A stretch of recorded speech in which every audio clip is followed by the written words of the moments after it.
c'est un monsieur touche à tout. Et quand je dis touche à tout, c'est vraiment touche à tout. Monsieur a une formation de base de gestion des hôpitaux. Monsieur après a viré dans la gestion des ressources humaines.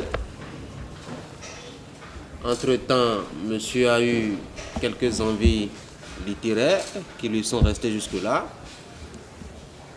Bon voilà, sans rentrer dans les détails.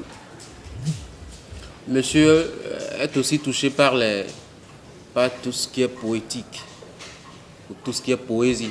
Et par extrapolation, quand on parle de poésie, la chanson n'est pas loin. Monsieur a fait quelques interprétations aussi. En tout cas, un détour rapide dans le monde musical. Je ne sais pas s'il va y retourner un de ces quatre. Bon, il nous dira tout à l'heure. Passionné de poésie, passionné de musique, passionné de belles lettres. Du point de vue bibliographique, il a écrit beaucoup. Ce qui lui a attiré l'attention du public de lecteurs, c'est surtout son pamphlet qui est resté mémorable. Partir ou rester, je vous le conseille vivement pour avoir votre opinion, pour faire votre avis de son appréciation du fonctionnement de notre administration au Bénin. Puis après, l'autre document, je l'appelle document parce que du point de vue volume, c'est vraiment un document. Je l'appelle document parce que du point de vue contenu aussi, c'est un document. Je l'appelle document pour une troisième raison, c'est là que ça laisse désormais trace dans l'histoire de la littérature béninoise. PV Sall 6, qui a décroché le prix du président de la République, Daté Atavito en parlait tout à l'heure, en 2015. Je crois que c'est le premier auteur après la résurrection du prix, puisque le prix n'a pas commencé en 2015. Il a commencé quelque part, mais il y a eu quelques soucis avec des gens qui étaient, je dois dire, d'organisations non gouvernementales, qui se sont essoufflés peut-être en cours de route, et l'État a donc dû suppléer. Après PV Sall 6, on a aussi droit à un autre document. PV Sall 6, faut-il le rappeler, c'est un roman. Après donc PV Sall 6, ce roman, qui touche un peu à de la politique, qui touche un peu à l'univers social, qui est le reflet de notre quotidien. Habib est revenu à la charge avec État Conteste, qui est un recueil de nouvelles. Il faut rappeler que PV Sall 6 a été publié par Star Édition et que pour État Conteste, Habib a pensé à Kofi Ateli avec sa maison Les Éditions Plurielles. État Conteste, puisque c'est ça qui nous réunit ce matin, est un recueil d'environ 10 nouvelles. 8, pour être un peu plus précis. Qui touche à tout aussi, puisque je l'ai dit, c'est un document. Mais avec cette précision que nous parlons un peu plus politique dans ce document que dans l'autre. Ça dit PV Sall 6. PV Sall 6 aussi est quand même un miroir politique promené le long de nos artères pour voir un peu comment est-ce que nos hommes politiques se comportent dans la société. Le regard n'a pas tellement varié, en tout cas dans ce bouquin. Du point de vue traitement de la thématique politique, de l'actualité politique, des personnalités politiques. Ce qui n'a pas aussi changé chez Habib tout au long de ses écrits, comme le disait Daté tout à l'heure, c'est l'humour. L'humour, le sarcasme. C'est ce qui fait mal, ce qui fait pitié. C'est quand même ça qui fait rire chez Habib. État Conteste, de quoi s'agit-il? Je l'ai dit, il s'agit d'un recueil de nouvelles, 8 au total, qui relate un peu notre train quotidien, notre galère. Et quand je parle de galère, il faut voir au propre et au figuré. Galère parce que nous souffrons vraiment. Et galère parce que nous n'avons pas de sous, nous n'avons pas d'argent. Galère parce que nos sociétés sont ce qu'elles ne devraient pas être. Galère parce que nous sommes comme pris en otage, comme coincés dans un univers où tout concourt justement à nous arracher ce qui doit nous faire ou conduire vers le bonheur. Je ne sais pas s'il faut faire un résumé, nouvelle par nouvelle, ça va nous prendre du temps, ce sera fastidieux. Je vais cibler quelques 2 ou 3 nouvelles. Je ne vais pas dire qui m'ont marqué, puisque toutes les nouvelles marquent forcément. Et toutes les nouvelles ont ce lien de sarcasme, de lumière portée sur ce que nous sommes nous-mêmes. Je vais déjà commencer par la nouvelle la plus lumineuse, celle qui ouvre justement le recueil. Un piège à con. Un piège à con, c'est... Est-ce que je dois parler de l'histoire? Un piège à con nous présente une situation. Le président de la République, Toucho Zopiapia, qui est en essence de remanier son gouvernement. Alors, Abid Dakogan nous propose de voir un peu tout ce qui se passe dans ce contexte-là précis de remaniement ministériel imminent. On passe en revue chacun des membres du gouvernement. On fait l'effort de nous proposer quelques photographies psychologiques des personnages en présence. Et chacun, à son fort intérieur, passe son examen de conscience en fonction justement de ses intérêts, en fonction de ce qui devrait lui permettre de continuer à rester ou à demeurer ministre. Et vous ne pouvez pas vous imaginer tout ce qui peut amener ou tout ce qui peut être la raison des gens à continuer à être ministre, à continuer à garder, je dois dire, tout ce qui a comme commodité liée justement à la fonction. Et vous avez un contexte donc où tout est banal et banalisé, à la limite ridicule. Chaque fonction de ministre avec la dénomination de portefeuille est tournée en bourrique. Et chaque réflexion, quand vous y voyez de près, est pour montrer qu'au fond, ce que nous avons et que nous qualifions de politique ne sont en réalité là que pour d'autres choses à part la politique. Voilà un peu ce que je peux dire de cette nouvelle.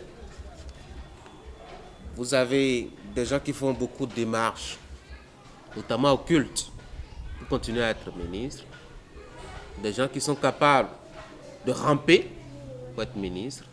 Des gens qui sont capables de ravaler leur vomissure pour être ministre. Vous savez, c'est parfois compliqué de choisir quand tout est bon. Parfois, on se dit qu'est-ce qui va beaucoup plus retenir l'attention. Et vous hésitez justement à prendre.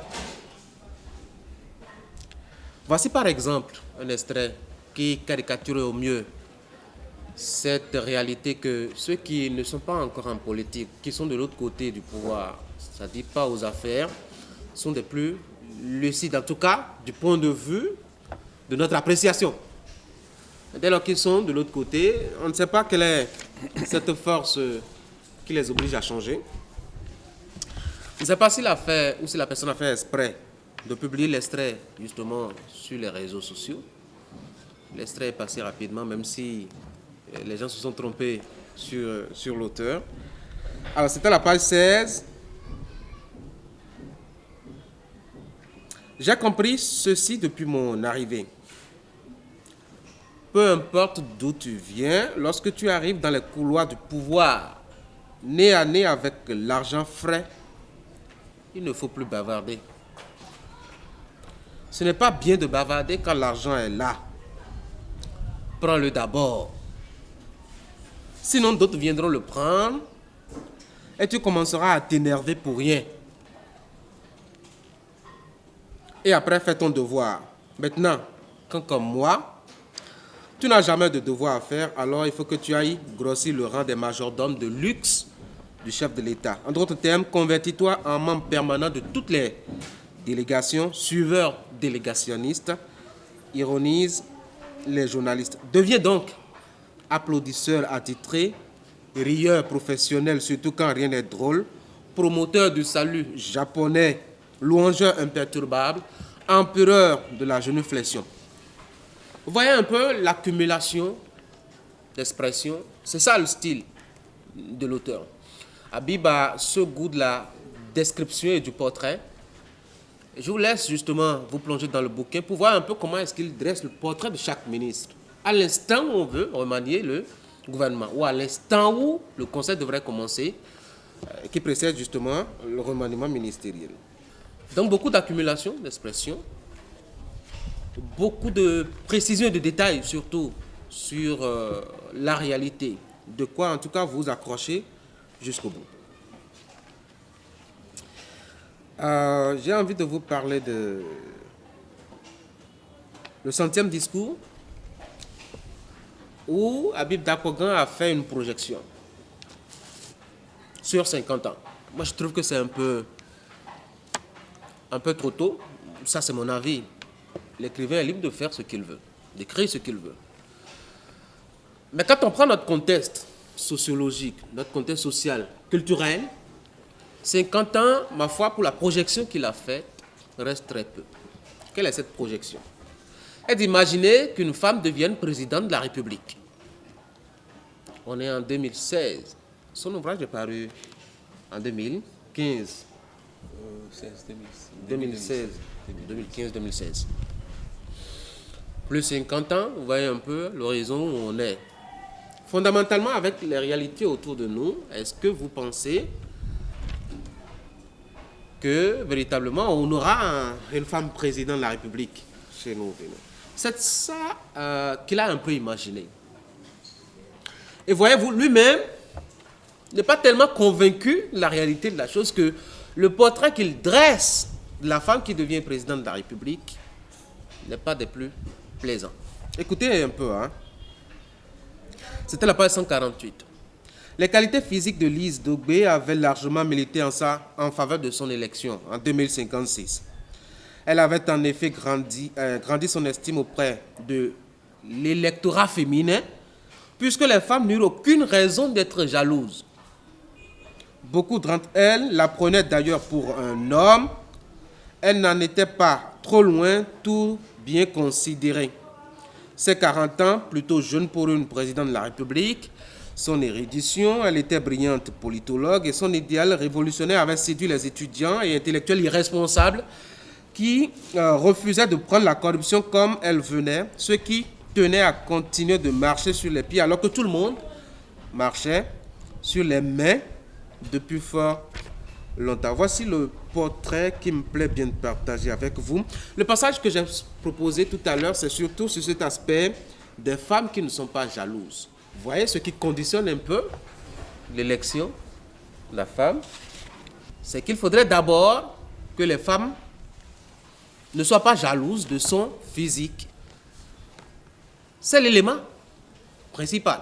C'était en effet une petite femme noiraude, dotée d'une absence de fesses remarquable, d'une poitrine d'adolescent chétif et munie d'autres attributs tout à fait particuliers.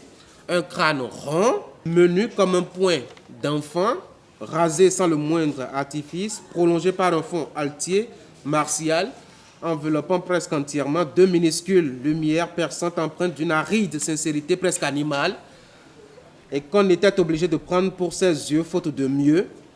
Deux petites oreilles méthodiquement dépourvues de bijoux, deux lèvres grasses, déjà rouges sans maquillage. Elle n'en mettait jamais d'ailleurs. Un sourire clair sans affection, dévoilant un large fossé entre deux incisives supérieures légèrement proéminentes, sans être totalement des crocs, et une ténacité inaltérable, surtout lorsqu'elle s'attaquait bravement à la loi fondamentale non écrite appelée corruption. Vous voyez, les femmes ont une bonne raison de ne pas être jalouses. Alors, dès lors que la dame qui s'est présentée, je crois, 2-3 fois déjà à l'élection présidentielle chez nous, dès lors que cette dame se présente, vous voyez, allure intellectuelle, cheveux hirsutes à la limite, ébouriffés, en tout cas à dessin, avec l'allure très féministe et féminine aussi, les femmes ne votent pas pour elle, pas parce que justement, elle ne répond pas au profil.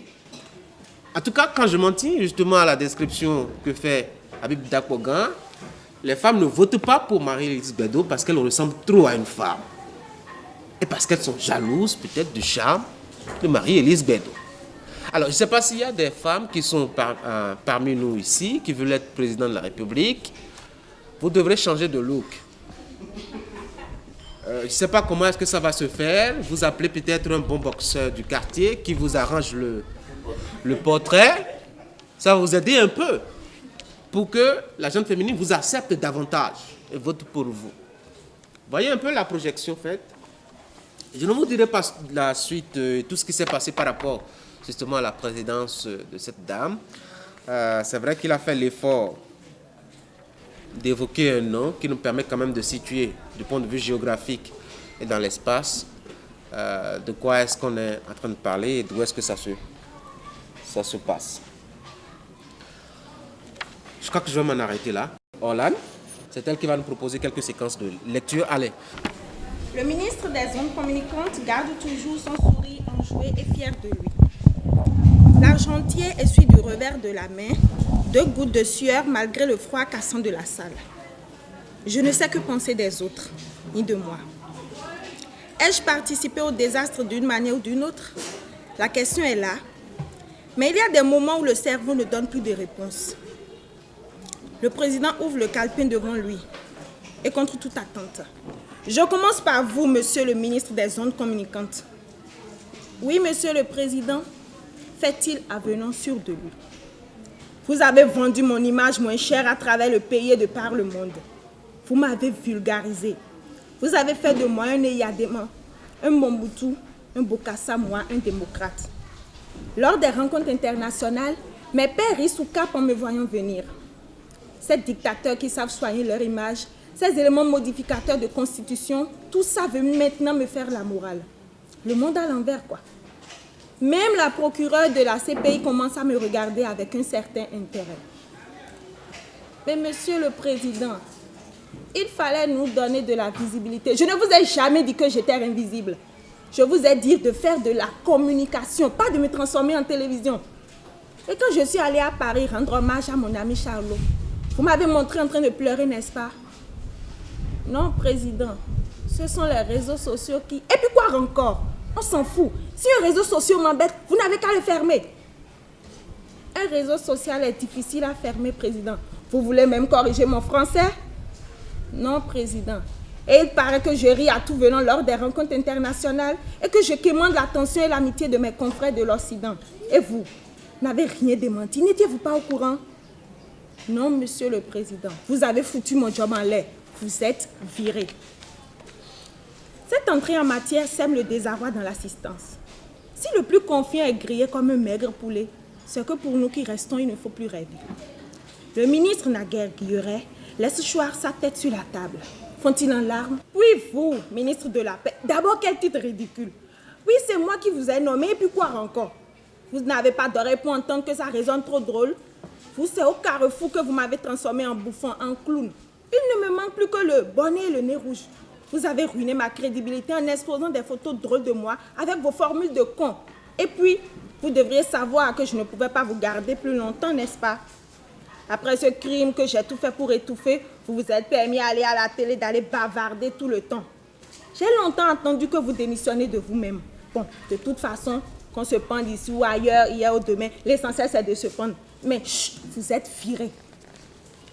Et se tournant vers le secrétaire des affaires étrangères. Des affaires générales, pardon. SAG, mon cher SAG. Fait-il avec un rire d'un sarcasme moisi, en épelant chaque lettre d'une diction détachée. Oui, monsieur le président, où sont les milliards? Milliards? Quel milliard? Vous osez me poser la question? Non, mais Silence! Vous auriez même confié à certaines personnes que vous avez partagé les milliards avec moi, n'est-ce pas? Je n'ai jamais dit une chose pareille. Où sont les milliards dans cette affaire de placement? Bon, vous savez bien, vous êtes viré. Et c'est le tour du ministre des Arts. Monsieur l'artiste en chef, j'ai donné 8 milliards pour l'art. Ils sont où? Le secteur artistique a été révolutionné. Ah oui? Comment ça? Révolution de chez qui? Les vrais talents, à la traîner toujours les mêmes vieux artistes à tous les festivals. Le fond d'être transformé en nébuleuse opaque et en mamie de famille. Des commissions perçues sur les artistes bénéficiaires. Le livre abandonné aux écrivains de couloir, même pas un centre culturel Capharnaüm. C'est ça votre révolution? Colloque, séminaire, journée de réflexion, vous vous regroupez pour manger au lieu de réfléchir. Mission de con. Voyage de con, vous allez vous promener sous prétexte d'échange d'espérance avec des cons d'ailleurs. Les cons internationaux, c'est ça votre révolution? Vous pensez qu'il suffit de vous affubler du tissu à choquer, de vous coiffer du couvre-chef Capharnaüm pour faire avancer les choses? Non, monsieur le président. Et puis voilà, j'oubliais. Pourquoi ne m'avoir pas dit que vous ne saviez pas lire? Et chaque fois que je vous envoie me représenter, vous me honnissez toujours car vous êtes incapable de lire un discours qu'on vous a remis. Et puis, quel est ce goût mal inspiré pour les liaisons? Ces réalisations utiles sont permises aux populations enclavées et affaiblies. C'est quoi ces sauvageries-là? Vous êtes virés.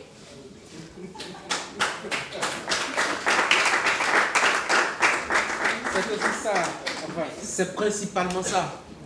Habib d'accord. Et ce n'est pas que dans l'État conteste. C'est aussi dans PVSALSI, c'est aussi dans d'autres écrits. De sorte que quand on parcourt son ouvrage, on se dit, mais le mec, il est tombé sur le crâne ou quoi? Comment est-ce qu'on peut écrire des conneries comme ça, tranquillement chez soi? Et c'est ma première question à Habib. Comment est-ce qu'on arrive à confier dans un bouquin cet humour-là, sans forcément soi-même être un petit fou quelque part? Je vous imagine en train de rire seul au milieu de la nuit en écrivant. Ça se passe comme ça, non? Merci pour ta présentation et pour tes mots gentils à mon endroit. On est amis. Il n'y a pas le choix. Bonjour, chers amis. Et merci vraiment. Merci beaucoup d'être passé.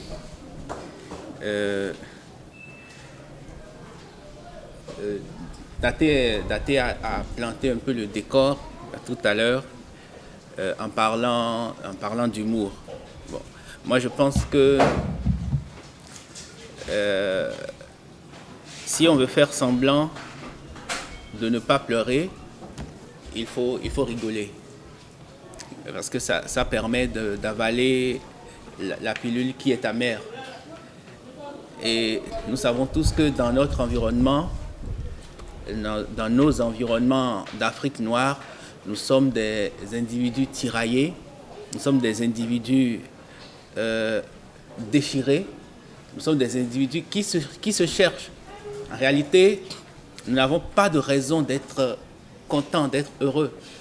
Nous avons de mauvais héritages qui nous suivent. Nous avons d'abord l'héritage colonial qui fait de nous des êtres hybrides sans identité. Nous avons l'héritage traditionnel aussi, contre lequel nous luttons, qui nous rattrape et nous sommes des êtres perdus. Alors, il n'y a que le sourire pour faire émerger une certaine conscience. Parce que la situation sociale est tellement grave qu'on ne peut pas la traiter avec gravité. Voilà pourquoi je préfère, je redis encore comme a dit Georges Brassens dans une chanson, il faut rigoler pour faire semblant de ne pas pleurer. Donc voilà pourquoi tout ce que je fais, et surtout que mon univers est jusque-là circonscrit au champ politique et social. Nous savons très bien que nous n'avons pas de dirigeants. J'ai dit quelque part un jour que nous avons des gens qui n'ont pas les aptitudes pour diriger un quartier et on leur remet des pays. Donc c'est ce genre de personnes que nous avons et c'est ce genre de personnes qui nous dictent notre conduite. Nous avons de quoi être tristes et ça fait qu'il faut de l'humour pour rafraîchir un peu les esprits afin que, comme les Anglais le disent, take it easy, on le prenne avec sourire pour pouvoir avancer.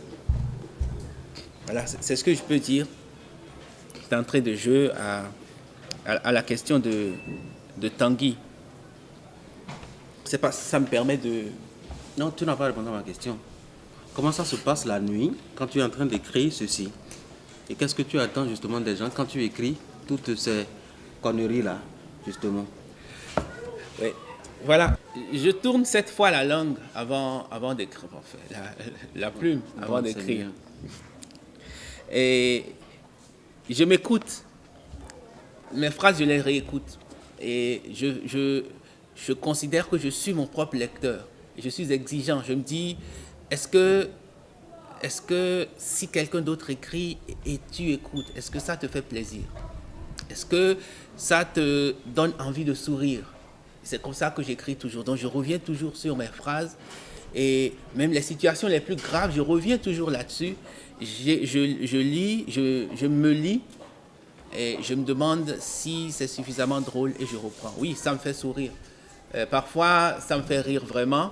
Et ce que j'écris, et je me dis, bon, peut-être que c'est mon destin de me parler à moi-même tout le temps, comme si on était deux personnes différentes.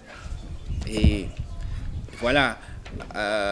Après, il y a le côté musical de mes phrases. Je les réécoute comme si j'étais en train d'entendre une musique.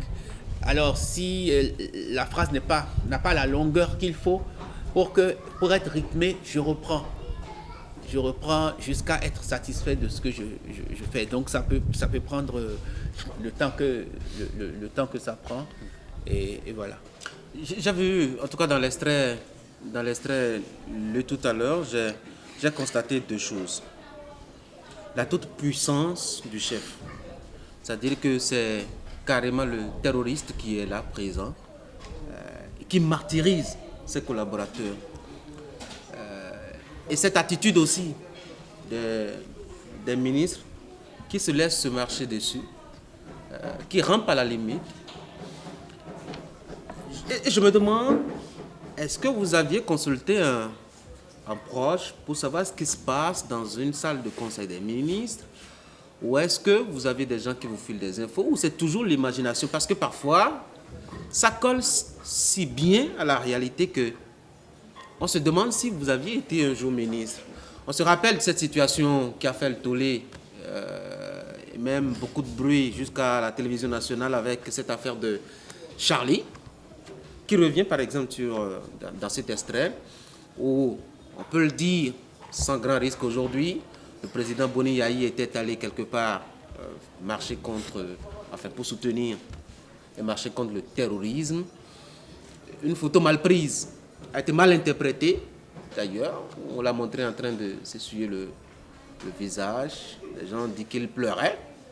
Véritablement, il ne pleurait pas. Honnêtement, il ne pleurait pas. Il s'essuyait le visage. Il avait quelque chose qui lui était rentré dans l'œil.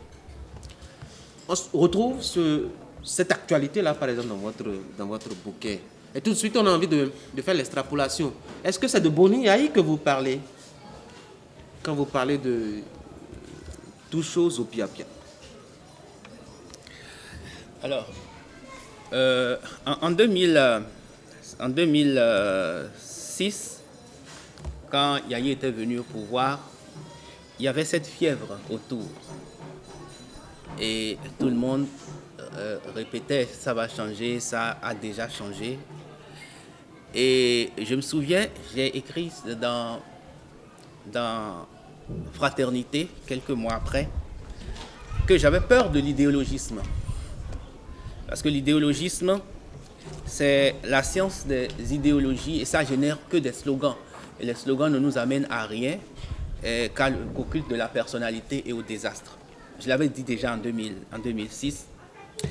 Et je l'avais dit au lendemain d'un événement où le président Yayi était allé au stade Charles de Gaulle. Et il a demandé à l'entrepreneur, c'était pour accueillir des championnats, je crois, il a demandé à l'entrepreneur qui faisait la réflexion, il lui a demandé, ça, vous avez besoin de combien pour finir ce travail en quelques semaines? Il a dit 4 milliards. Et Yahi dit, si on vous envoie les 4 milliards le lendemain, est-ce que vous allez finir? Il dit oui. Et Yahi lui dit, on vous envoie les 4 milliards le lendemain. Alors, 1 milliard, je ne sais plus le montant. Et les gens étaient contents. Et moi, j'ai senti qu'on allait dans le désastre parce qu'on ne décide pas des finances de l'État avec de l'humeur, avec des émotions. Et donc, j'avais, sans être un prophète, j'avais prédit qu'on allait tout droit dans de l'idéologisme et que ça allait donner un désastre. J'étais convaincu que ça allait être comme ça. Parce que Yahi est un émotionnel. Et un émotionnel, il ne dirige pas un pays. C'est les Poutine qui sont des gens qui peuvent diriger un pays. Je ne fais pas l'apologie du dictateur Poutine, mais je parle de son tempérament. C'est des gens froids, bons calculateurs qui dirigent un pays. Ce n'est pas des émotionnels, ce n'est pas des émotifs. Et je l'avais pressenti. Donc, je notais déjà ces éléments dans mon calepin et je voyais la manière dont ce monsieur aimait le culte de la personnalité. Il n'a jamais dit ouvertement, mais s'il laisse les gens aller danser pour lui chaque week-end, c'est qu'il aime le culte de la personnalité. Et s'il laisse des gens venir le louer sur les ondes et qu'il ne dit rien, c'est qu'il consent à ces phénomènes-là. Donc, je notais déjà un certain nombre de choses et je voulais décrire un peu le personnage. Oui, c'est de Yahi que je parlais. Je voulais décrire un peu ce personnage qui est pittoresque. Boni Yahi, c'est un personnage de théâtre. C'est vraiment un personnage qui l'a intéressé, oui. Qu'on retrouvait déjà dans PV Salle 6. Oui. Comme si, il vous a profondément marqué. Oui, il m'a marqué sur 2 points. C'est une forte personnalité, mais c'est un personnage pittoresque. Comment je vais dire? Non, je ne vais pas dire le mot qui me vient à la bouche, mais c'est un personnage de théâtre. C'est quelqu'un qui aime les gens, peut-être un peu trop, et qui a besoin qu'on l'aime, qui a besoin qu'on soit autour de lui. Et ce genre de personne à la tête d'un pays, ça ne génère qu'une dictature. Parce que les gens seront aptes à venir le manipuler, à venir le retourner contre. C'est-à-dire, dès qu'il a un déficit d'émotion, lorsqu'il sent qu'il y a des gens qui ne l'aiment pas, il perd les plans. Il faut que tout le monde l'aime.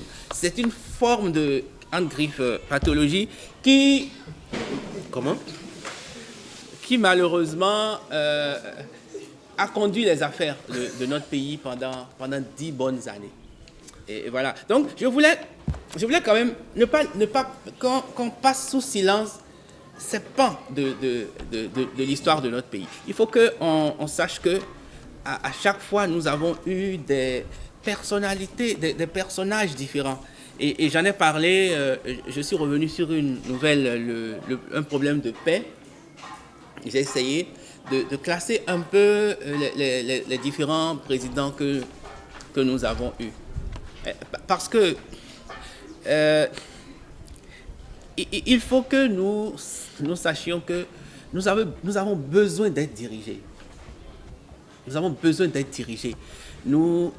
Et particulièrement les peuples noirs ont besoin d'être dirigés. Et être dirigé, c'est avoir des personnalités cultes qui dirigent par l'exemple et par la rigueur. Nous avons besoin de ça. Nous n'avons pas besoin d'amuseurs.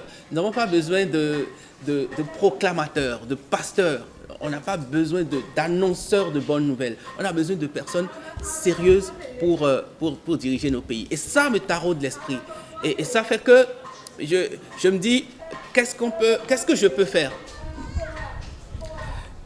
Je me demande, qu'est-ce que je peux faire pour apporter ma pierre à l'édifice? Et c'est ça qui m'a amené déjà en 2006 à écrire Partir ou rester. où j'étais dans l'administration et où je me suis rendu compte que, en réalité, ce que nous reprochons à nos dirigeants, nous sommes exactement l'exemple incarné de ce que nous reprochons à nos dirigeants. Donc, en fait, tout ça, c'est pour dire que j'ai chaque fois besoin de me révolter. J'ai chaque fois besoin de me révolter. Et quand je me révolte, je me dis, je n'ai que ça à faire, écrire. Moi, j'ai lu l'ouvrage. C'était encore un manuscrit. Voilà. Depuis le manuscrit jusqu'à l'édition et la publication. Et j'ai particulièrement aimé la nouvelle Mariam Dicko, de Mariam Dicko. C'est celle que j'ai aimée. Parce que tout portait de quand le lion ne sait pas à la fin qu'il s'agissait juste d'une pièce de monnaie. On croyait qu'il s'agissait vraiment d'une personne. Il est vrai qu'il y a un problème. Il y a un problème de gestion de la cité et tout. Mais je ne sens pas qu'on le dit avec les mots justes au bon moment. Parce que nous savons peut-être tout à l'heure, il a dit, on confie le pays à des gens qui n'ont pas la capacité de diriger un quartier. Ça, c'est une évidence, ça, c'est vrai. Et on le vit au jour le jour. Mais comment le dire bien? Comment le dire au-delà de cette tribune pour que les gens puissent être touchés, être sensibles à ça? C'est de ça qu'il s'agit, puisque la minorité le sait peut-être, mais la majorité ne le sait pas. Bien, il y a une question tout à l'heure que tu lui avais posée. Moi, j'ai bien envie de lui poser également la question. J'avais une amie qui était folle amoureuse de ses tests chantés et de sa manière de chanter. Et bon, il y a longtemps, hein, donc on est plus ensemble maintenant. Tu vas décourager. Et je voudrais savoir si il entend revenir ou il a tourné la page de la musique. Habib, c'est quelqu'un que j'ai découvert il y a très longtemps déjà, avec Parti ou Rester l'infamante République, et dont j'ai aimé la plume depuis ce premier ouvrage-là. Et lorsque je vois son évolution, je sens qu'il reste toujours dans la même démarche. Et je me dis ceci, Habib avait à nous offrir 8 romans qu'il a remplacés par 8 nouvelles. Qu'est-ce que je veux dire par là? Que toutes ces histoires, chacune de ces histoires pouvait aller être au-delà. Et surtout la première, quand on voit l'immensité de cet homme-là, qui a été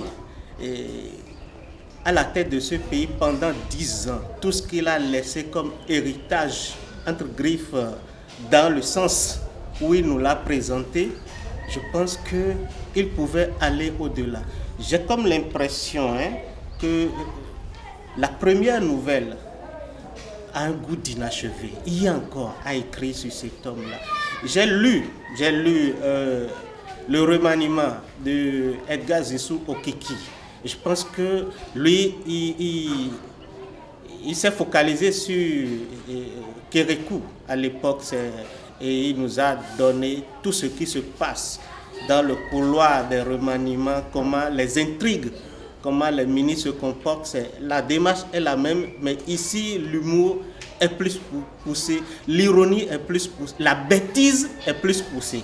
C'est ce que je voudrais dire. Et je voudrais surtout convier Habib à nous donner plus. Et Habib, je pense que c'est un romancier et non un nouvelliste. Il a encore du travail à faire dans ce sens-là. Je n'ai vraiment pas de questions à lui poser, mais c'est de savoir pourquoi il n'est pas allé au roman et il a préféré nous livrer des nouvelles. Pourquoi il t'a contesté et qu'est-ce que ça veut dire? C'est d'abord un plaisir pour moi en fait de vous retrouver encore parce que la première fois où je vous ai rencontré, c'était au CED à Cotonou. quand vous présentiez le livre dont il a parlé. Voilà. Et vous avez signé un autographe pour moi en fait. J'ai cherché le livre à la maison. Oui. Donc je ne sais pas vous trouver. Mais en fait, c'est mon ami qui m'a dit que vous allez présenter faire une nouvelle parution. Et quand il a dit le nom, je lui ai dit qu'en fait, j'ai bien envie de vous revoir. Et c'est pour ça que je suis arrivé. Parce que votre premier livre m'a plu. Et je vais acheter celui-là, ça je vous le dis. Je vais l'acheter. Avec le livre Parti pour rester, l'infamante République, quand j'ai lu ça et que j'ai lu les autres livres de Habib, je le vois comme un écrivain rebelle.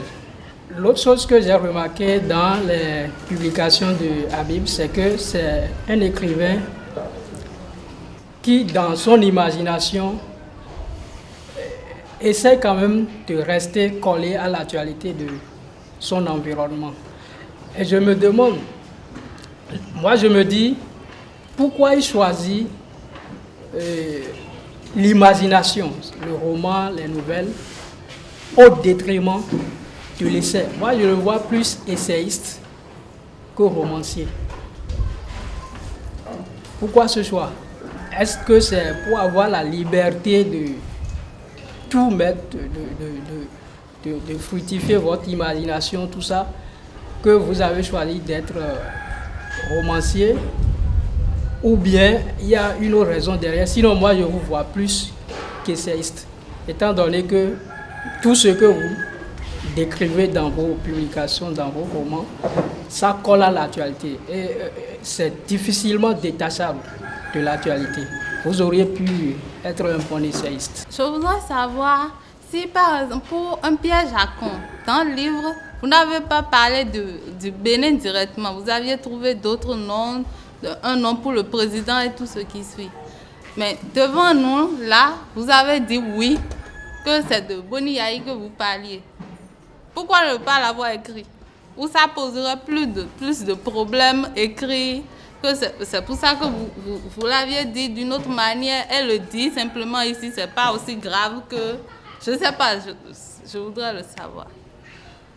Maintenant, pour le livre, en général, c'est... Moi, je trouve que le livre transmet des émotions différentes, fortes, mais différentes quand même.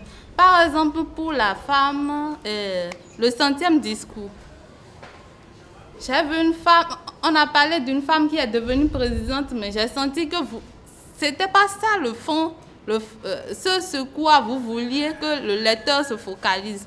Mais c'était plutôt, j'y ai vu du patriotisme, j'ai vu quelqu'un qui voit qu'on court à la pète, mais qui ose espérer qu'un jour, dans 50 ans, dans je ne sais pas combien d'années, quelqu'un viendrait pour nous sortir de là. Je ne sais pas si c'est vous vouliez assumer votre position de quelqu'un qui est idéaliste, votre utopie. C'est pour ça que vous aviez choisi une femme présidente pour que quelqu'un qui lit ça actuellement sache que on n'est pas c'est pas dans un futur proche, parce qu'on est au Bénin, on sait que ça ne va pas arriver dans 5 ans, ni dans 10 ans, ni dans 15 ans. Je ne sais pas si c'est dans cette logique-là que vous l'avez écrit. Et il y a eu les nouvelles par rapport aux maîtresses, aux relations amoureuses. C'est différent, mais c'est fort. C'est ce que je pense. C'est différent, mais c'est... Je ne sais pas comment l'expliquer. C'est quand même fort. Et c'est comme si vous aviez vous-même vécu dans la peau de par exemple, moi, moitié de moitié. C'était comme si vous aviez vécu dans la peau d'une femme qui a été maîtresse d'un homme marié, qui a vécu ses émotions, ses sentiments, ses aspirations. Et c'est ça que vous avez mis dans votre nouvelle. Et quelque part, je suis d'accord avec le président Fortuné. Il y a des nouvelles qui auraient pu être des romans au complet et ça n'aurait ennuyé personne à mon avis. Merci. Le dire directement, au lieu de le mettre dans des fictions un peu alambiquées, et finalement, on ne sait pas si si le public est touché comme on aurait voulu. Ça rejoint un peu Donatien aussi, qui disait que l'essai irait mieux, puisque tout ce que je dis, ça colle à l'actualité. Mais le débat qui se fait sur le terrain politique est différent du débat qui se fait sur le terrain littéraire.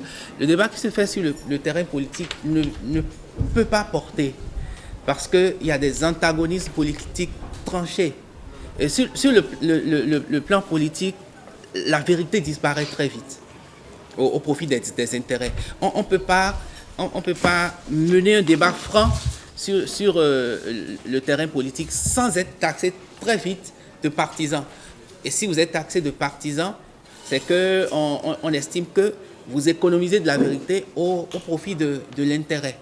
Donc, ça ne peut pas prospérer. Si ce que je dis ne peut pas prospérer, ne peut prospérer qu'à travers de la fiction, où on essaye de faire plaisir à tout le monde, comme dans un film, on essaye de faire plaisir à tout le monde, voir de belles images, et en s'approchant du film, en se l'appropriant, on se rend compte qu'il y a des réalités.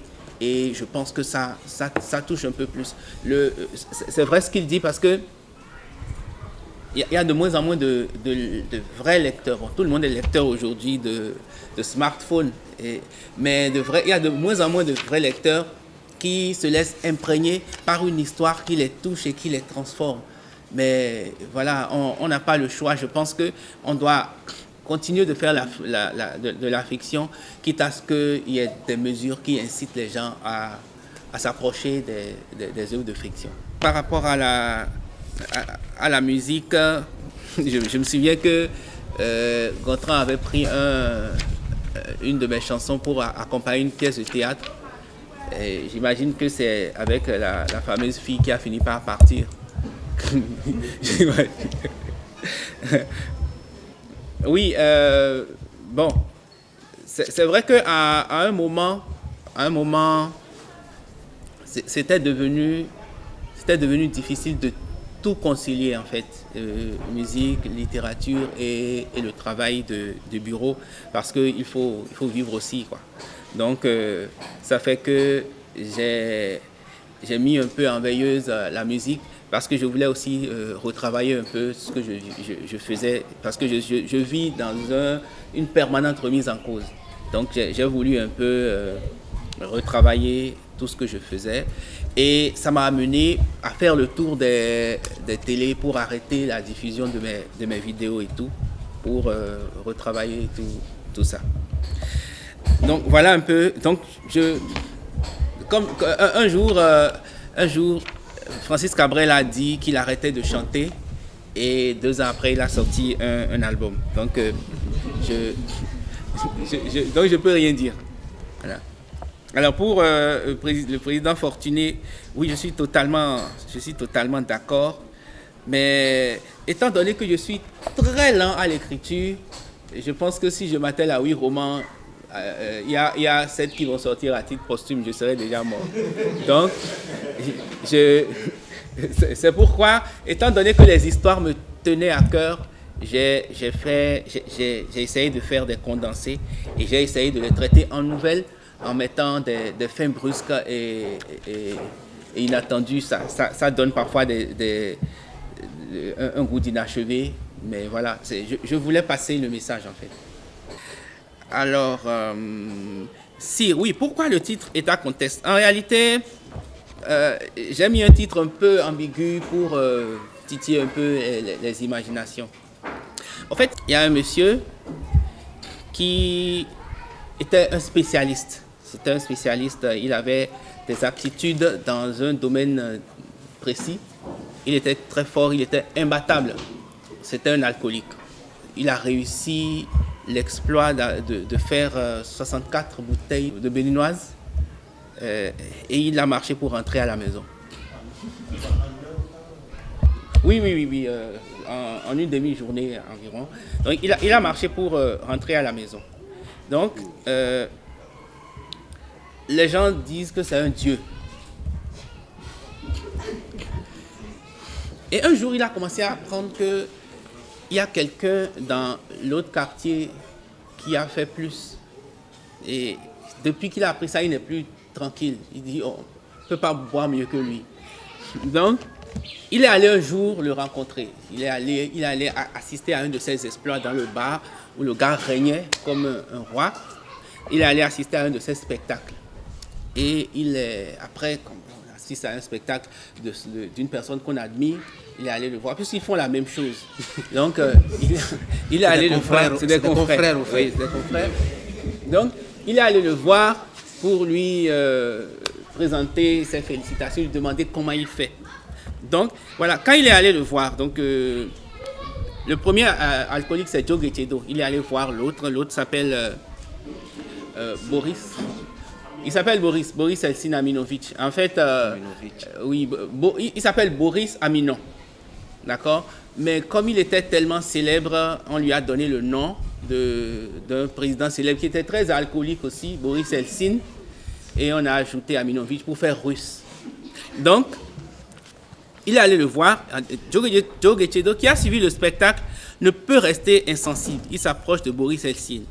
Bonjour, moi c'est Joe Getchedo. Et l'autre qui reste là, il dit oui. Je tiens à vous féliciter. Oui. Mais comment est-ce possible? Quel est votre secret? Et l'autre le regarde, il dit, boire n'est pas un jeu d'enfant.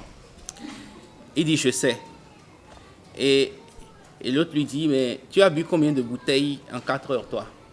Et il fait, bon, ça dépend. Et l'autre lui fait, ça dépend de rien. Ne me fatigue pas, reviens quand tu auras fait 50. Et il était fâché. Il a pris ça comme une injure. Et il est rentré chez lui. Il a appelé le match. Il lui a envoyé quelqu'un pour lui dire, je te défie, il faut que tu viennes, on va faire le concours. Donc, le concours, étant donné qu'il a fait le Nigeria, il aimait bien parler anglais. Il a dit, on va faire le concours d'alcool. Le concours d'alcool. Concours, c'est contest. Et alcool, c'est alcool, on peut dire éthanol. Donc, c'est là que c'est devenu éthanol contest ou état contest. Donc, voilà, c'est de là qu'est venu le titre de l'œuvre. Et le concours a consisté à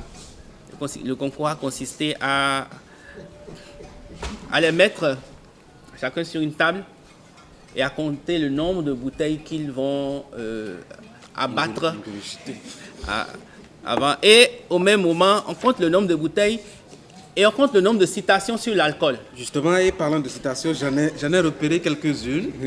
C'est terrible comme ça peut inspirer, hein, l'alcool.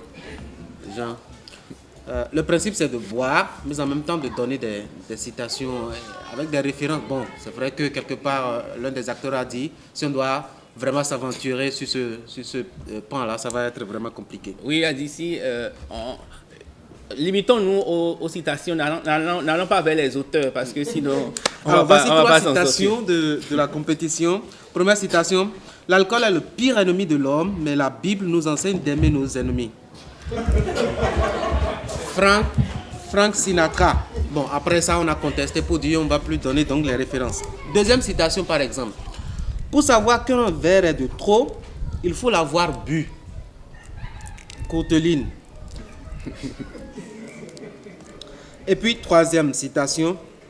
La réalité est une illusion causée par le manque d'alcool. Voilà. Voilà, tu peux continuer tes réponses. Ou si tu as fini, on pourrait passer à la deuxième. Oui, j'ai fini. Bon, deuxième lecture, oui, on y va. Dans la deuxième lecture, c'est sur ta conteste. Je commence alors. Le petit brouet qu'observait tantôt ressemblait à une sorte de mi-temps. La compétition est maintenant arrivée à échauffement. Joe Getchedo se lève et marche droit, s'émillant sans le moindre pas à côté. Arrivé au milieu de la cour, il s'arrête net, se remue, regarde la palissade urinoir devant lui et considère ses 2 pieds immobiles et lourds comme s'il avait été d'un coup enfoui dans le sol. D'une voix enrouée mais haute, il entonne à grand renfort de danse de l'épaule. Au béninois, Joe Getchedo mandado. L'insistance du refrain semble porter fruit puisque d'un coup, ses jambes se délient et il se dirige vers la palissade en simulant un gogo déjanté juste pour tromper les effets de l'alcool qui commence à vraiment monter. Je comprends maintenant son nom, dit une fois dans la foule, suivi d'une portée de rire qui se généralise. De sa table, Aminon semble contaminé par cette hilarité soudaine. Il se plie d'un rire spasmodique violent. C'est un de ces rires massifs sans proportion, avec l'objet qu'il prétend moquer et qui à la fin ne se moque plus de rien, mais que rien ne peut arrêter. Son doigt pointé vers Djogechedo, il se lève à moitié et amorce une danse barbare. Tous les soulards de Donatin se déchaînent. Un gond de Ricos Campos émane des haut-parleurs et au refrain, tout le monde s'arrête et chante à tue-tête. Matite, matite, ekmengantekan, perese mandeme, yorobawe, ete. Yorobawe. Les deux champions sont assis à leur aise et attendent l'annonce de la reprise. Pendant ce temps, chacun affûte ses armes. Djogechedo sort d'un sachet noir quelques graines d'arachide qu'il mange énergiquement tandis qu'Aminon allume une cigarette. Léon annonce la reprise. Aminon et Djogechedo se remettent au jeu. L'homme de Donatin que rien ne semble pouvoir arrêter dans la quête de la victoire enrôle deux bibines et envoie une citation. Un alcoolique est une personne que vous détestez et qui boit autant que vous. Je bois pour rendre les autres intéressants, enchaîne Aminon. Il vaut mieux boire une bière que de regarder de travers ceux qui le font, revient Djogechedo après 4 béninoises directes. Le score est serré, autant dans la bière que dans les mots. 4 casiers, crie Déan super, annonçant le triomphe de son champion. Une lumière étincelle dans l'œil de Djogechedo. La flamme du champion mêlée à cette euphorie ingénue des soulards accomplie. Il sait la dangerosité de son adversaire, mais se dit qu'il peut bien y arriver. 4 casiers, annonce le camp Aminon. Tout n'est pas si rose dans la vie, fait celui-ci pour conforter son avance. Dieu a créé l'alcool pour que les moches baissent quand même, enchaîne-t-il. Un silence suit cette citation, puis la foule éclate d'un gros rire. Rejeté, coup prohibé, crie Léon. Non, tempête la foule. Nous ne pouvons pas accepter des mots en dessous de la ceinture, réplique Léon. Le camp favorable à Aminon dans la foule rechigne à nouveau, mais de son côté, Djogechedo vient de sortir une bombe. Tout le monde doit croire en quelque chose. Moi, je crois que je dois prendre une bonne bière. Il joint l'acte à la parole en s'avoyant une nouvelle bière, la 55e. Ça, c'est un crochet sec à Aminon. La soirée est surchauffée volcanique. 15h30. À 30 minutes de la fin, les deux champions sont à 55 pour Djogechedo et 52 pour Aminon, avec 8 citations à l'avantage de l'homme de Donatin et juste 6 pour le roi de waterpolo. Léon jubile. Cet état conteste sera un succès. L'alcool tue lentement, on s'en fout, on n'est pas pressé, fait Aminon, réduisant l'écart qui le sépare de Djogechedo. Ce dernier tente une citation, mais rien ne sort. Sa bouche ouverte n'arrive à entamer qu'une suite de syllabes incompréhensibles. Serait-il atteint? Aminon en profite pour frapper un nouveau coup. La partie de l'homme la plus soluble dans l'alcool, c'est sa dignité. 8 citations partout, annonce Léon à la foule qui font un applaudissement. L'alcool est blanc, mais ne rougit que le cœur. L'alcool est blanc, mais ne rougit que le visage. L'or est jaune, mais noircit le cœur, lance Djogechedo. L'outil le plus efficace du monde, c'est le décapsuleur, réplique Aminon. Les hommes naissent libres et égaux. Ensuite, ils se mettent à boire. Quand un verre est plein, on le vide. Et quand il est vide, on s'en plaint. Boire au volant, c'est pas bien. Il faut boire à la bouteille. Qui boit s'enivre. Qui s'enivre s'endort. Qui s'endort ne pêche plus et qui ne pêche plus va au paradis. Alors buvons. Vaut mieux être ivre que con. Ça dure moins longtemps. Les spectateurs éperdus d'admiration face à cette série de répliques enflammées entrent dans une joyeuse ébullition. Les quelques rares femmes de ce curieux public émettent des cris stridents et des exclamations de joie, tandis que les hommes commandent à boire. Si côté citation, la lutte est âpre, côté liquide, elle est plutôt discrète, placide, bien qu'impitoyable.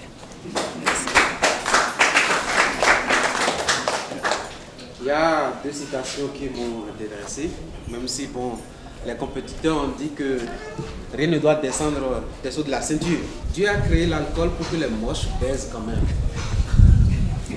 Il y en a qui ont besoin de recourir à l'alcool pour être plus efficace au lit. Qui boit s'enivre. Qui s'enivre s'endort. Qui s'endort ne pêche pas. Qui ne pêche pas va au paradis. Alors buvons pour ne pas pécher. Voilà. Réaction, Habib? En fait, cette nouvelle donnait l'impression d'être une apologie de l'alcoolisme. Mais en réalité, non, c'est le contraire. Parce que finalement, Joe Guaicedo, il a fait le combat de sa vie. Mais il a fait un combat vain. Et c'est le combat de trop, d'ailleurs. C'était le combat de trop. C'est un symbole pour dire que tous les combats ne sont pas utiles. Il était déjà champion. C'est un peu comme le dernier combat de Mohamed Ali, c'est un peu comme la dernière course de Usain Bolt.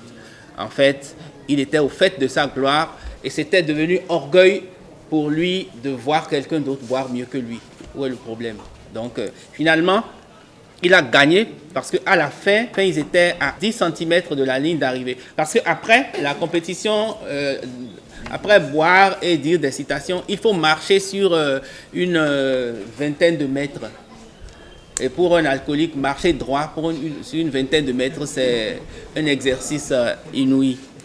Donc finalement, à bout d'effort, il a gagné, mais il s'est écroulé et je crois qu'il est mort. Donc finalement, il est allé au paradis.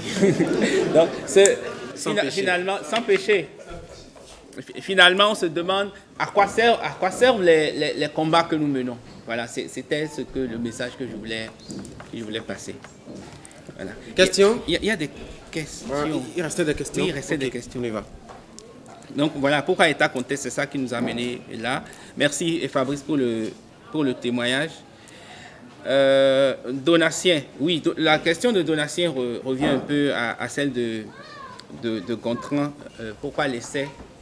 Voilà. Pourquoi le roman est pas l'essai? Donc je disais que moi je préfère le dire par de la fiction de façon légère et beaucoup plus digeste que de faire directement le débat. C'est vrai que de temps en temps j'écris un article purement technique dans les journaux, mais je n'en fais pas un travail. Voilà. Alors, oui, écrivain rebelle, oui. Je pense que nous avons tous notre part de rébellion. C'est-à-dire, nous devenons rebelles à partir du moment où nous confrontons à de l'adversité. Bon, donc chacun l'exprime de la manière qui lui convient. Alors, les questions de Carole, elle demandait, je crois, pourquoi avoir recouru à la fiction alors que c'était clair que je parlais d'un personnage. Mais c'est justement de la fiction, et pour ne pas attirer trop d'interprétations indécentes et de récupération sur ce que je fais, et trop d'orientation, j'ai préféré y aller de la fiction. Et en ce moment-là, quand j'écrivais ce livre, je n'avais pas intérêt à citer des noms. Voilà. Et des gens comme quand Amadou Kourouma a écrit « Allah n'est pas obligé », il a traité la plupart des dictateurs certains étaient encore en fonction, en activité, il les a traités de bandits de grand chemin. Mais lui, il était en France en disant ça, il disait ça de loin, quoi. Maintenant, oui, Carole, la femme président, oui, c'est un prétexte en fait. Au fait, la nouvelle, le 100e discours, c'était une commande en fait. Je l'ai écrite sur une commande de la Fondation Zissou qui voulait fêter le vernissage Bénin 2059. Donc, on a demandé à certains auteurs, je pense qu'on était 4, il y avait Hilaire Dovronon, Tekla Midioan, Florent Corzotti et moi. On nous a demandé d'imaginer ce que serait le Bénin en 2059. Voilà. Donc, chacun y est allé de son imagination. C'est là que j'ai imaginé que le Bénin serait devenu une île c'est-à-dire envahis par l'eau de tous côtés, que les Béninois seraient des réfugiés dans leur propre pays et qu'il y aurait une femme présidente et qu'en 2059, tous nos dirigeants auraient eu à placer leurs enfants qui auraient été présidents et tout. J'ai un peu poursuivi dans la logique actuelle de ce qui se fait. Voilà, cette présidente, justement, elle a décidé de mettre fin au système qui avait cours jusque-là. Le système parrainé par les Occidentaux. Elle a dit qu'elle choisissait la Chine comme partenaire privilégié et que les ministres vont aller au boulot en bus. Et même s'il y a un ministre qui est trop près de son boulot, il va y aller à pied et tout. Elle disait ça, les politiciens se sont sentis menacés et ils ont voulu lui faire un coup d'État. Donc voilà un peu c'est un peu la substance du livre. Mais en réalité, comme le pressentait déjà Carole, ce n'est pas un pessimisme franc, c'est un pessimisme de prétexte en réalité. C'est de l'optimisme qui se cache derrière, parce que ma démarche, c'est de tourner tellement en ridicule les choses que les gens n'aient pas envie de les faire. C'est un peu ça ma démarche. Donc je pense que j'essaie d'horrifier les gens au possible pour qu'ils se disent il y a un danger que nous courons, essayons de changer comme si nous pouvons. Mais je tiens à dire ceci, nos dirigeants ne sont que l'émanation de ce que nous représentons. Et nous avons le chic d'être des besaciers, c'est-à-dire des gens qui cherchent la poutre dans l'œil de l'autre. Mais nous sommes un petit... Chacun de nous est un échantillon de Kérékou, un échantillon de Yahi, un échantillon de Talon, un échantillon de tout ce qui est passé. Nos dirigeants ne sommes que ce que nous sommes. Nous sommes des gens qui ne respectent pas les feux rouges. Nous sommes des gens qui vont négocier des postes. Nous sommes des gens qui préfèrent aller négocier pour passer par derrière lorsqu'il y a le rang. Les dirigeants ne sont que ce que nous sommes.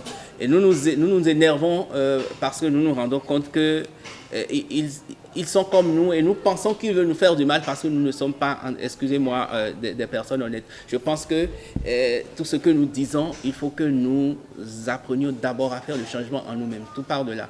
On va faire des débats interminables sur les réseaux sociaux, on va faire des débats interminables dans la presse, mais le premier changement, le vrai, ça commence à l'intérieur de nous-mêmes. Je salue le professeur Pascal Kritossou. Voilà. Alors, la nouvelle, moi, moitié de moitié, oui, j'ai revêtu la peau de la maîtresse. Mais le message que j'ai voulu passer là, c'est un message plutôt un peu à l'antipode de ce que les gens disent d'habitude. C'est facile de jeter la pierre à la maîtresse. Mais cette nouvelle, j'aurais pu la nommer le moment où ça dérape. Ces histoires, on ne sait pas vraiment le moment où ça dérape. Et en réalité, lorsque on choisit de jeter la pierre à une personne, c'est comme la guerre Gbagbo et Ouattara, lorsqu'on choisit de jeter la pierre à une personne, on oublie trop souvent que l'autre personne aussi avait une part à jouer dans le désastre qui est arrivé. Donc, en réalité, c'est une histoire qui commence, qui est belle et tout, où la femme, elle se sent flouée parce qu'elle se dit que l'homme ne lui a pas dit toute la vérité au début, alors qu'elle sait la vérité. Elle peut la deviner aisément quand l'homme n'arrive pas à lui écrire les soirs. Elle peut savoir qu'il y a quelque chose, mais elle refuse de voir. Le mari aussi, l'homme aussi se laisse emporter dans une histoire et en se disant, en ne se demandant pas où est-ce que ça amène, parce que c'est très beau. Et un jour ça dérape. Le jour où ça dérape, personne ne peut le prévoir. Et le jour où ça dérape, ce n'est la faute à personne, ce n'est que la suite logique de concours de circonstances. Donc en fait, j'ai traité cette histoire de façon détachée pour que, voilà, on se dise, c'est trop tranché de se faire une opinion tout de suite par rapport à ces problèmes sociaux. J'ai surtout apprécié la vie que la lectrice a donnée au passage qu'elle a lu tout à l'heure et qui a fait que le procès qu'on avait contre l'alcool est devenu en même temps une histoire d'amour, parce que de l'amour renversé quand même, hein, puisqu'à la fin, comme lui, Habib l'a relevé, il ne s'agit pas de l'apologie de l'alcool, mais il s'agit de mieux présenter pour mieux dénoncer. Et comme l'intervenant qui m'a dévancé l'a dit tout à l'heure, Habib s'inscrit, me semble-t-il, de plus en plus dans cette résolution gênante au sens heureux du terme. C'est-à-dire que ce qu'il déclare n'est pas ce qu'on aime entendre en public. Mais il faut continuer. Cela un jour peut-être aiderait à changer la couleur à tous les vautours qui en premier décident sur cette terre. Voilà, j'en aurais fini, merci. Et belle partie de littérature à nous tous. Le jour où je jette un sachet dehors alors qu'il y a la poubelle là, je ne peux plus me lever pour dire que Talon a fait ci, Talon a fait ça. Il faudrait que ça parte de moi d'abord. Il n'y a pas de hiérarchie dans le délit. Il n'y a pas de hiérarchie dans le délit. Je dirais, il sort... La loi les a hiérarchisés, non? Il a volé 10 milliards, oui, moi je suis un petit délinquant, j'ai volé 25 francs. C'est le mental de la chose qu'il faut combattre en fait. Donc je pense que le travail c'est en chacun de nous. Nous devons lutter. Celui qui a le pouvoir est porté à en abuser jusqu'à trouver résistance. Celui qui a la malhonnêteté aussi est porté à en abuser jusqu'à trouver résistance. Donc, il faudrait que nous résistions à la malhonnêteté qui est en nous et qui tend à prendre le pas. Il faudrait que nous luttions contre nous-mêmes. Je pense que tout part de nous-mêmes.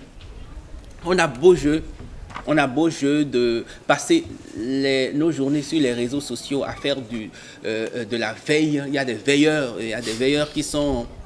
Il y a de nouvelles professions. En tant que gestionnaire de ressources humaines, je suis très content quand je vais sur Facebook, il y a de nouveaux métiers. Il y a des veilleurs, il y a des désamorceurs de bombes, il y a des flécheurs, il y a tout ça. Il y a des attaqueurs, il y a des flécheurs, il y a des temporiseurs, il y a de nouveaux métiers. Mais je pense que la première des choses est que chacun se concentre pour faire son travail correctement et qu'il essaye de se comporter mieux. Je pense que si ça commence en chacun de nous, ça va contaminer, nous allons nous entre-contaminer et nous allons émerger vers... de nous vont sortir des dirigeants qui ne seront pas venus par la manipulation des médias, qui ne seront pas venus par le vol des voix, ainsi de suite. Il faut on a assez vécu ça et je pense que c'est ce que le professeur Tossou dit, il le dit de façon très énervée souvent dans ses livres et je pense qu'il faudrait qu'on saute le pas et qu'on arrive à ça. En réalité, nous n'avons pas de concession, nous n'avons pas nous n'avons pas de concession, nous n'avons pas de complaisance envers nous-mêmes lorsqu'il s'agit de gérer les choses de l'État. L'État, ça commence en nous-mêmes parce qu'on est des représentants de l'État, parce qu'on porte des nationalités. Nous avons le devoir de faire le travail en nous-mêmes d'abord. Et dernière chose que je vais dire, c'est que nous avons une fâcheuse tendance à la discussion. Mais avant de faire de la discussion, il faut s'instruire.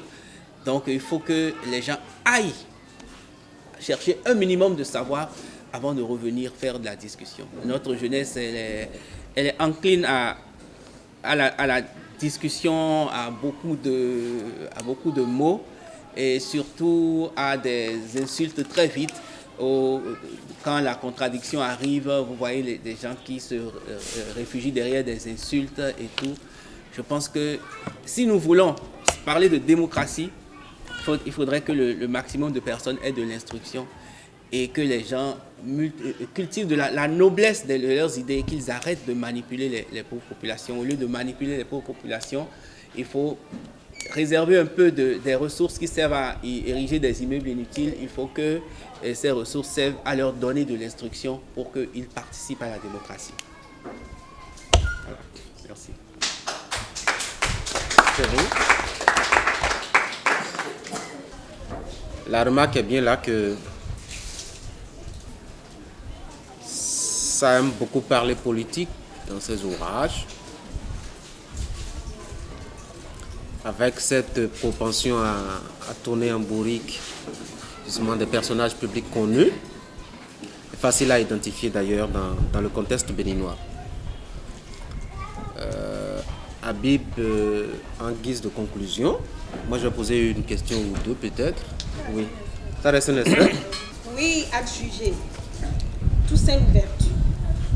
Incontrôlable résistant trouvait du vertu. Encore qu'il a bien fini par trouver cette ouverture vers Haïti ou vers moi. Cette ouverture en moi qu'il pratique et aménage constamment au propre et au figuré. Ouverture où ma vie l'accueille en petits coups rapides lors de nos instants volés. Incroissance moitié vive, excroissance qui font la genèse et l'épilogue d'un désir imposant et d'un plaisir météorique. Bon, incroissance. Ce mot n'existe pas, mais pour moi, il désigne ce qui se prolonge en une faille à l'intérieur. Au coït, du latin co et ir, aller ensemble. Mais quand on va ensemble la moitié du temps, est-ce la moitié du coït ou le coït de la moitié du temps ou de la moitié de nous? Non, pénétration peut-être. Là, ça m'a l'air plus sérieux, du style intello avec un côté quelque peu juridique, donc guindé. Ou forniquer. Non, il a des odeurs de soutane et de péché. Alors, copuler. Là, c'est biologique. Le cours sur la repro où le prof émet des détails salaces avec un sérieux ministériel. Accouplement donc. Non, autant dire croisement en pensant au poulet cher. Bref, faire l'amour. L'expression fédératrice. Tout y est englobé. Le soir, quand il manifeste une faiblesse défrisante, son ego, ou quand il se rend trop vite, se rachète en baiser, caresse et mot tendre avec un bouquet, la formule assassine. Je te ferai toujours l'amour avec autant de douceur. Oui, faire l'amour, c'est l'échappatoire à tout. Le rail de toute la dialectique improbable qui environne les contradictions entre deux corps et deux sensibilités qui sont rarement en harmonie. Mais faire l'amour autant dans son sens pernicieux que dans une acceptation plus honnête est bien le lien de tout l'univers des instants volés, des amours de moitié ou des moitiés d'amour. L'amour n'est beau que par l'interdit, le non conventionnel, le rongé, le rogné, la moitié. Il ne faut jamais que ce soit entier. L'amour se réclamant d'extase, de plénitude, n'a curieusement jamais connu le mot plénitude. J'ai besoin de me le répéter pour justifier mon statut de célibataire, non célibataire, de marié, non marié. Tu t'organises une révolte parano à laquelle tu finis par croire en te constituant la victime, les pieds, l'espèce en danger. Tu souhaiterais bien être là, à la place de sa femme, avoir lavé ses sous-vêtements après les avoir humés, y avoir senti l'homme. Avoir à l'attendre chaque soir. L'attendre pour la vie, l'attente, l'autre sœur de l'attachement. Mais très bizarrement, au fil du temps, tu finis par aimer ton statut anxiogène. En vérité, tu commences à mal t'imaginer dans la peau de sa femme, cette pauvre femme mal aimée, maîtresse d'une maison mal comblée par un mari mal présent, cette brave mammifère qui se contente du baume trompeur de madame et qui en réalité vit une pitoyable frustration. Frustration qu'elle noie dans une stabilité qu'elle sait factice, mais qu'elle maintient presque toute seule à son corps défendant. Tout le monde a envie de dire que son histoire d'amour est la plus belle. Sans avoir l'inutile prétention des concurrences inutiles, je peux tout de même me vanter d'avoir à moi, toute seule, disons plutôt de moitié, le plus raffiné des mecs que je connaisse. Avant lui, j'étais déjà presque blasée et les types mariés étaient inscrits en foncé sur ma liste rouge. Mieux, à force d'être draguée, d'entendre des balivernes, j'avais fini par élaborer une grille des dragues pourries pour lesquelles j'avais synthétisé les réactions appropriées. Je t'aime plus que ma femme. Virez sans observation. Je vais aller loin avec toi. Virez avec la question sur combien de kilomètres. Je suis mariée, mais ça ne veut rien dire. Virez, c'est ce que tu racontes qui ne veut rien dire. Je pense qu'on est adulte et qu'on va s'entraider. Virez avec la mention, je ne suis pas l'ONG en train de développement. Il est de ces beautés qui secouent les couples, virés pour secouage improbable et propos inefficacement guerriers. C'est fini. Je remercie sincèrement et chaleureusement ceux qui ont fait le déplacement. Bienvenue dans mon univers improbable. Ça me donne la force de continuer. Et voilà, j'espère qu'on aura encore mieux. Merci.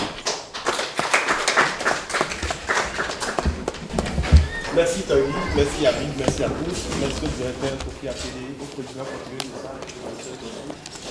Je voudrais vous rappeler que nous avons des exemplaires du livre ici. Pour ceux qui ne l'ont pas encore, qui voudraient s'en procurer, c'est à 5 000 francs, c'est avec vous. Merci de vous manifester. Le prochain rendez-vous, c'est le samedi 2 décembre.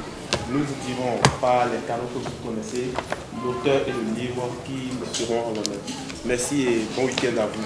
Et revenez ce soir à 19h pour vivre un spectacle de conte dans le cadre des réalités.